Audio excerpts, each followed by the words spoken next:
qu'il a dénommé Minitel Rose.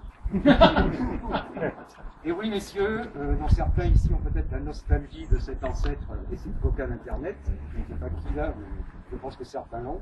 C'est à Patrick que vous devez l'invention du Minitel Rose.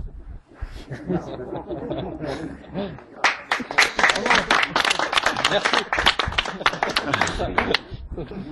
Il se dirige alors vers un BTS technico-commercial et suit des cours à l'ESC de Lille, où il joue les jolis cœurs, déjà, au grand désespoir du curé de Ronchin, qu'il hébergeait le temps de ses études.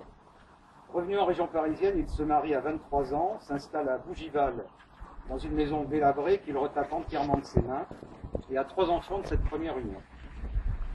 Il rejoint alors son père, qui s'est investi dans une usine de fabrication de salles de bain.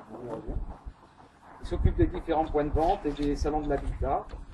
Ses talents de vendeur font merveille. Il n'a pas son pareil pour séduire ses clientes, quand il leur fait essayer les douches et les baignoires chics et sensuelles.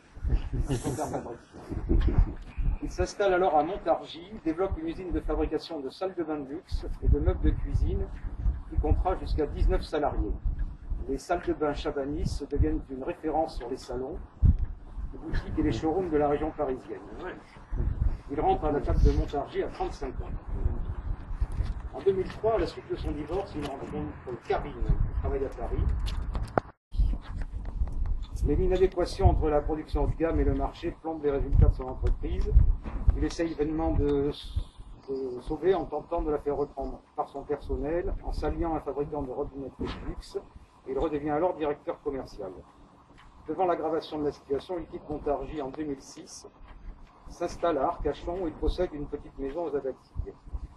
Il crée alors une micro-entreprise artisanale de rénovation et il rejoint la table ronde 173 en qualité de membre ancien cotisant. Il partage sa vie entre sa famille, son travail et ses hobbies dont le théâtre, au sein d'un groupe de théâtre à Gujan. Et son deuxième hobby, son petit Boston Whaler, qui lui fait découvrir le charme des pannes et de la navigation sur le bassin d'Arcachon.